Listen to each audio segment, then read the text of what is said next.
আবাসিক এলাকায় এমন কেমিক্যাল কারখানা থাকার কোনো সুযোগ নেই, এমন মন্তব্য করেছেন বিএনপির ঢাকা মহানগর উত্তরের আহ্বায়ক আমিনুল হক। বিকেলে রাজধানীর মিরপুরের রূপনগর শেয়ালবাড়ি এলাকায় কেমিক্যাল গুদামে আগুন লাগার পর ঘটনাস্থলে গিয়ে তিনি কথা বলেন। এই ধরনের আবাসিক এলাকায় কখনোই আমরা এই ধরনের কেমিক্যাল ফ্যাক্টরি দেখতে চাই না। এই ধরনের ফ্যাক্টরি আমাদের আবাসিক এলাকার জন্য অত্যন্ত ক্ষতিকারক এবং ঝুঁকিপূর্ণ। মিরপুরের রূপনগরে আগুনের ঘটনায় সাংবাদিকদের ব্রিফ করছেন ফায়ার সার্ভিসের পরিচালক লেফটেন্যান্ট কর্নেল তাজুল ইসলাম। আমরা সরাসরি চলে যাচ্ছি সেখানে। যে সার্চ অপারেশন করেছি, যে গার্মেন্টসের পার্টে যে সার্চ অপারেশন আমরা করেছি, সেখানে আমরা এই পর্যন্ত 16টি মৃতদেহ পেয়েছি। 16টি মৃতদেহ পেয়েছি। এটার আসলে চেহারা বোঝা যাচ্ছে না, কারণ আপনারা জেনে থাকবেন এইটা একটু কারণ আছে যে আমরা প্রাথমিক তদন্তে প্রাথমিকভাবে আমরা বলতে পারি যে এই যে চারতলা এই গার্মেন্টসটির উপরে যেই আমরা যে ছাদটা দেখেছি সেই ছাদটা টোটালি টিন শেড এবং চাটায়ের একটা উপরে মানে টিন শেড ছাদ। এই ছাদটা আবার বন্ধ ছিল। এখানে আমরা ছবিও পেয়েছি। এই ছাদে যে উপরে যে গ্রিলের একটা দরজা ছিল, 2টা তালা মারা ছিল। এটা এখনো তালা মারাই রয়েছে। এই কারণে উপরের দিকে আপনার যেতে পারে নাই। এবং নিচের দিকে আপনারা জেনে থাকবেন যে পরিমাণ কেমিক্যালের যে বিস্ফোরণটা হয়েছে প্রথম দিকে, সেটার ফ্ল্যাশ ওভারে যেই আপনার টক্সিক যে গ্যাসটা, মানে সাদা যে ধোঁয়াটা টক্সিক, অত্যন্ত টক্সিক, এটা ইনহেল করার কারণে আকস্মিকভাবেই হয়তো এতজন, আমার মনে হয়, যেটা আমাদের মনে হয় যে এটা ওনারা সেন্সলেস হয়ে মৃত্যুবরণ করেছেন। পরবর্তীতে তারা আর এসকেপ করতে পারেন নাই। এখানে এই 16 জন এই 16টা মৃতদেহ আমরা পেয়েছি। বিভিন্ন কর্নারে 2তলা 3তলা মিলে উপরে যেতে পারে নাই, নিচেও যেতে পারে নাই, যার কারণে একটা জায়গায় তারা হয়তো এই দুর্ঘটনায় পতিত হয়েছেন। আমরা এই যে 16 জন মারা গিয়েছেন এই পরিবারের প্রতি বিধায়ী আত্মার আমরা দোয়া করছি। এবং এটার আহত এই পর্যন্ত মাত্র একজন আমাদের ভলেন্টিয়ার, আমাদের ফায়ার সার্ভিসের কেউ আহত হয় নাই। আমাদের এই পর্যন্ত 12টি ইউনিট কার্যক্রম করেছে, এখনো কার্যক্রম করছে। আপনাদের জ্ঞাতার্থে জানাচ্ছি, আমাদের একটা পাশের মানে গার্মেন্টস অংশের ফায়ারটা নিয়ন্ত্রণ হয়েছে, সম্পূর্ণ নিয়ন্ত্রণ হয়েছে। কিন্তু যেই অংশটুকু আপনার কেমিক্যাল, ওই গোডাউনটার ফায়ার এখনো নিয়ন্ত্রণ হয় নাই। আমরা কাজ করছি। আপনারা দেখেছেন যে আমাদের যে টেকনোলজি রয়েছে, লুপ 60, ড্রোন, আমাদের যে গ্রাউন্ড মনিটর, মানে যেটা হিউম্যান ছাড়া, মানে মানুষ ছাড়া যেসব টেকনোলজি দিয়ে আমরা ফায়ার ফাইটিং করছি, এটা এখনো চলমান রয়েছে। শুধুমাত্র লাশগুলো বের করার জন্য আমরা কিছুক্ষণ স্টপ রেখেছি। এবং আমরা যে কেমিক্যাল গোডাউনের পার্টটা আমরা চেক করছি, এখনো অবজারভেশন করছি। এবং এটা নিয়ন্ত্রণ এখনো সম্ভব হয়নি। এটা নিয়ন্ত্রণ হতে হয়তো আরো সময় লাগবে। আমরা কাজ করে যাচ্ছি।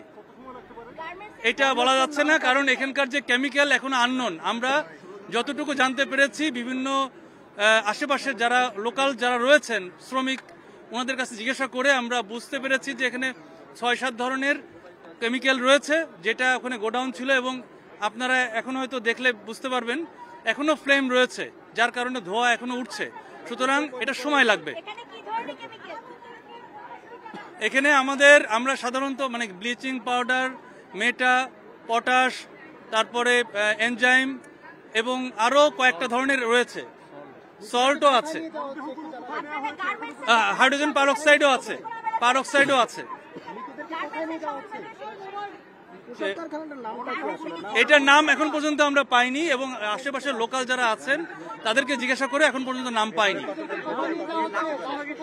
লাস্ট মেডিকেলে নিয়ে যাওয়া হচ্ছে, ঢাকা মেডিকেলে নিয়ে যাওয়া হচ্ছে। আমাদের সার্চিং অপারেশন শেষ, তবে এখনো আমরা সার্চিং অপারেশন তো একটু 1 মিনিট, কি বলছেন? মৃতদেহগুলো নেওয়া হচ্ছে একে একে। এই আপনার এই যে অ্যাম্বুলেন্স এখানে আসছে না, এই অ্যাম্বুলেন্সে মৃতদেহগুলো তোলা হচ্ছে এবং এটা ঢাকা মেডিকেলে নিয়ে যাওয়া হবে। আমরা এই গার্মেন্টস অংশে 16টা মৃতদেহ পেয়েছি, বাট আমাদের যে কেমিক্যাল অংশে, কেমিক্যাল গোডাউনে আমরা ঢুকতে পারছি না, যেহেতু এখনো আপনার এটা সেফ না। আমাদের সার্চিং অপারেশন চালানোর জন্য এই জায়গাটা সেফ না। আপনি বলছিলেন যে উপরের বন্ধ ছিল, নিচে আসার কোনো সুযোগ ছিল কিনা? এটা আমি প্রথম ব্যাখ্যা দিচ্ছিলাম যে সাধারণত যে প্রথমে আপনারা দেখে থাকবেন অথবা ভিডিওতেও বের হয়েছে যে প্রথমের দিকে যে ফ্ল্যাশ ওভার হয়েছে, মানে আগুনটা খুব অল্প সময়ের ভিতরে ডেভেলপ স্টেজ, মানে আমরা যেটা আমাদের পরিভাষায় তৃতীয় স্টেজ বলি, মানে টোটাল 4টা স্টেজের মধ্যে তৃতীয় স্টেজে চলে গিয়েছে, যার কারণে এবং ফ্ল্যাশ ওভার হওয়ার কারণে অতিরিক্ত গ্যাস, যেটা টক্সিক গ্যাস, ওনারা ইনহেল করে পেরেছেন এবং যার কারণে ওনারা নিচেও এসকেপ করতে পারেন নাই এবং উপরেও যেহেতু তালাবন্ধ ছিল উপরেও যেতে পারেন নাই, যার কারণে ওনারা মাঝে দোতলা এবং 3তলাতে এই মানুষগুলো মারা গিয়েছে। আমরা গার্মেন্টস অংশের সার্চিং অপারেশন কমপ্লিট করেছি, কিন্তু আমাদের এই পাশে আমরা বলতে পারছি না যে ওখানে মৃতদেহ থাকতেও পারে, আমরা বলতে পারছি না। 16টা বডি গার্মেন্টস অংশে।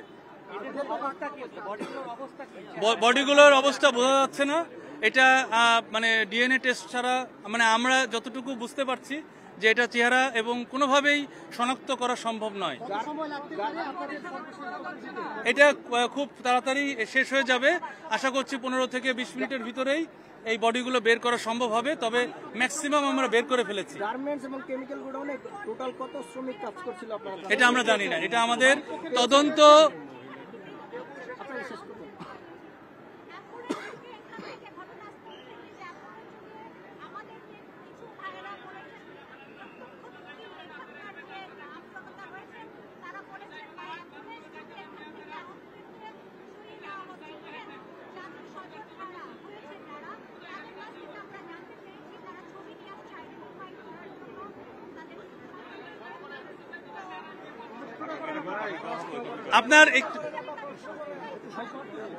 আপনার প্রশ্নের উত্তর হচ্ছে, আমরা এখানে বলেছি যে সরাসরি মৃতদেহ বলেছি, আহতর কথা বলি নাই।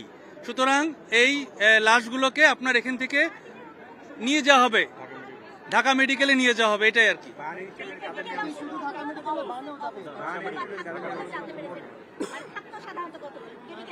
আমরা জানতে পারি নাই। আর আপনাদেরকে একটু আপনাদের জ্ঞাতার্থে জানাই, এই অপারেশন কিন্তু সমাপ্ত করা হয় নাই, শুধুমাত্র গার্মেন্টস অংশের নিয়ন্ত্রণ হয়েছে, গার্মেন্টস অংশের নির্বাপন দেওয়া হয় নাই।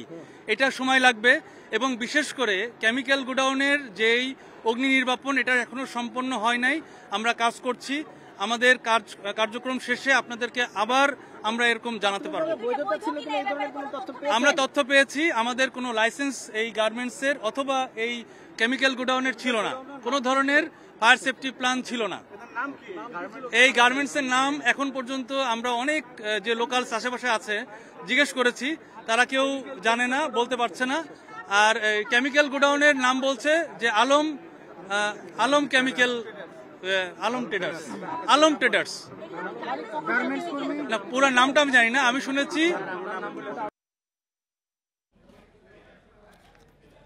দেশে আর কোনো ফ্যাসিস্টকে দেখতে চায় না বিএনপি, এমন মন্তব্য করেছেন দলটির মহাসচিব মির্জা ফখরুল ইসলাম আলমগীর। তার মতে ত্রয়োদশ জাতীয় সংসদ নির্বাচনের উপরই দেশের রাজনৈতিক অর্থনৈতিক ভবিষ্যৎ নির্ভর করছে। বিকেলে ঠাকুরগাঁও শিল্পকলা একাডেমি হলরুমে সদর উপজেলা ও রুহিয়া থানা বিএনপির বর্ধিত সভায় এসব মন্তব্য করেন ফখরুল।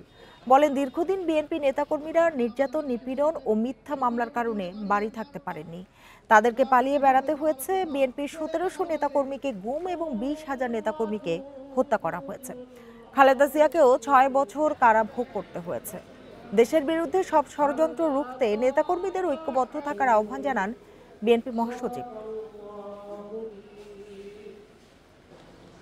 যেটা নির্ধারিত হয়েছে আগামী 2026 সালের ফেব্রুয়ারি মাসের মধ্যেই অনুষ্ঠিত হবে। এই নির্বাচনে বাংলাদেশের রাজনৈতিক ভবিষ্যৎ, অর্থনৈতিক ভবিষ্যৎ নির্ভর করছে। সামগ্রিকভাবে আমরা সবচেয়ে বেশি নির্যাতিত হয়েছি। আমাদের দেশনেত্রী বেগম খালেদা জিয়াকে দীর্ঘ 6 বছর কারাগারে আটক থাকতে হয়েছে। সরকারের কয়েকজন উপদেষ্টা একটি বিশেষ দলের পক্ষে কাজ করছে বলে অভিযোগ করেছেন জামায়াতের নায়েবে আমির সৈয়দ আব্দুল্লাহ মোহাম্মদ তাহের। জুলাই আন্দোলনকে প্রশ্নবিদ্ধ করে শহীদদের প্রতি বিশ্বাসঘাতকতা করছেন বলে অভিযোগ করেন বিভিন্ন ইসলামী দলের নেতারা। মঙ্গলবার রাজধানীতে মানববন্ধনে এসব কথা বলেন তারা। 5 দফা দাবিতে রাজধানীতে মানববন্ধন কর্মসূচি পালন করেছে জামায়াত সহ কয়েকটি ইসলামী দল। যাত্রাবাড়ি থেকে গাবতলী পর্যন্ত সড়কের পাশে দাঁড়িয়ে দলের নেতাকর্মীরা মানববন্ধন কর্মসূচি পালন করেন। মানববন্ধনে লেভেল প্লেইং ফিল্ড, জুলাই সনদ বাস্তবায়ন সহ 5 দফা দাবি জানায় নেতারা। মানববন্ধনে ইসলামী আন্দোলনের বক্তারা বলেন, জুলাই গণ অভ্যুত্থানের মধ্য দিয়ে ফ্যাসিবাদ দূর হলেও আকাঙ্ক্ষা পূরণ হয়নি। একটি গোষ্ঠীর লুটপাট আর চাঁদাবাজিতে লিপ্ত।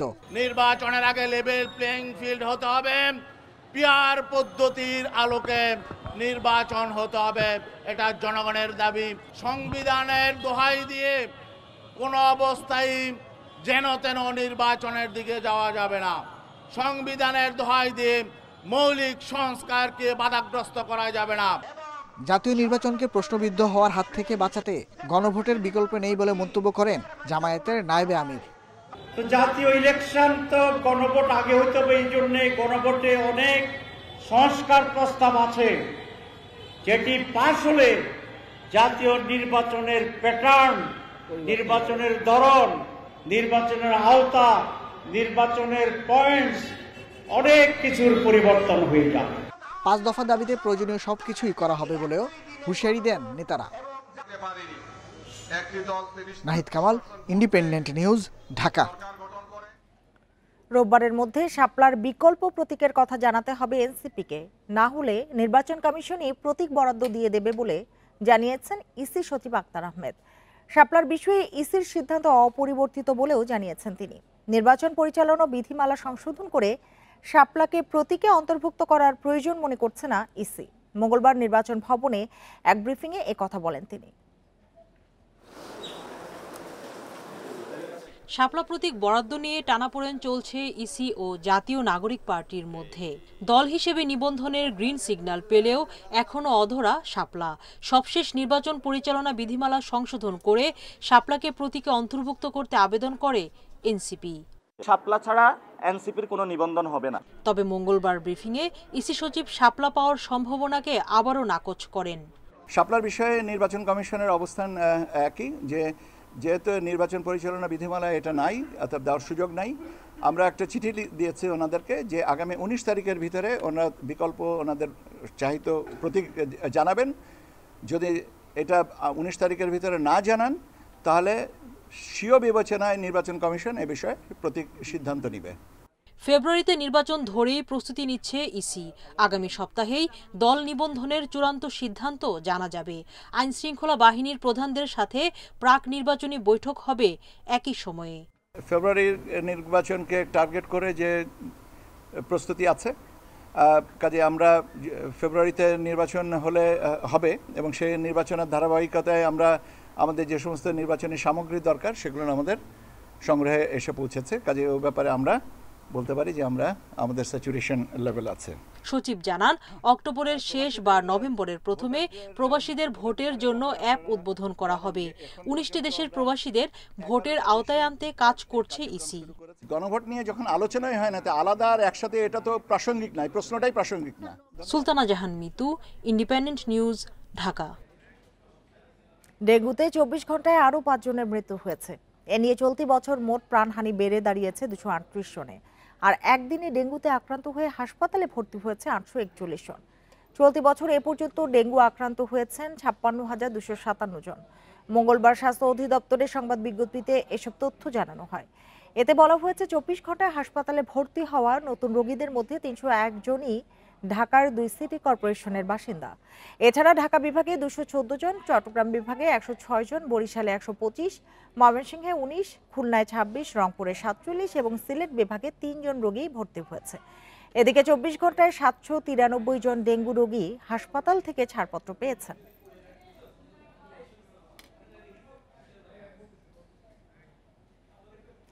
ভেজাল পণ্য উৎপাদনে চ্যাম্পিয়ন বাংলাদেশ, এমন মন্তব্য করেছেন ক্যাবের সভাপতি AHM শফিকুজ্জামান। তার মতে খাদ্য নিয়ন্ত্রণ সংস্থা BSTI-কেই সবার আগে ভেজাল মুক্ত করতে হবে। সকালে রাজধানীর খামারবাড়িতে বিশ্ব মান দিবসের অনুষ্ঠানে এসব কথা বলেন তিনি। অনুষ্ঠানে বিএসটিআই মহাপরিচালক SM ফেরদৌস আলম বলেন, পণ্যের গুণগত মান ঠিক রাখতে গুরুত্বপূর্ণ 10টি জেলায় আন্তর্জাতিক মানের ল্যাব স্থাপন করা হয়েছে। সেখানে কম খরচে টেস্ট করতে পারবেন ব্যবসায়ীরা। তবে ব্যবসায়ীদের অভিযোগ, বিএসটিআই এর মান সনদ নিয়ে বিদেশে রপ্তানির পর তাদের পণ্যের আবারও ল্যাব টেস্ট করতে হয়, ফলে জটিলতা বাড়ে। পণ্যের গুণগত মান, গ্রাহক সন্তুষ্টি এবং কর্মক্ষেত্রে নিরাপত্তা নিশ্চিত করার অনুষ্ঠানে 12টি কোম্পানিকে ISO সনদ দেয় বিএসটিআই। শান্তি চুক্তি সইয়ের পরদিনই গাজায় 7 ফিলিস্তিনিকে গুলি করে হত্যা করেছে ইসরায়েলি সেনারা। আহত হয়েছে বেশ কয়েকজন। মঙ্গলবার গাজা সিটির গুজাইয়া এলাকায় 2টি আলাদা হামলায় এসব প্রাণহানি ঘটে। হামলার বিষয়টি নিশ্চিত করে ইসরায়েলি সেনাবাহিনীর দাবি, আত্মরক্ষার জন্য সেনারা গুলি চালিয়েছে। যুদ্ধবিরতি চুক্তি অনুযায়ী ইসরায়েলি সেনারা গাজার উত্তরাঞ্চল ছেড়ে যাওয়ার সময় হামলার চেষ্টা করা হয় বলেও দাবি তাদের।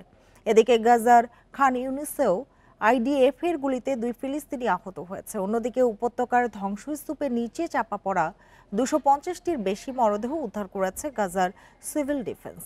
এর আগে রোববার ইসরায়েলের প্রতিরক্ষা মন্ত্রী জানান, হামাসের কাছে থাকা জিম্মিদের মুক্তির পরই গাজার সুড়ঙ্গ গুড়িয়ে দেওয়ার পরিকল্পনা করছে তেল আবিব।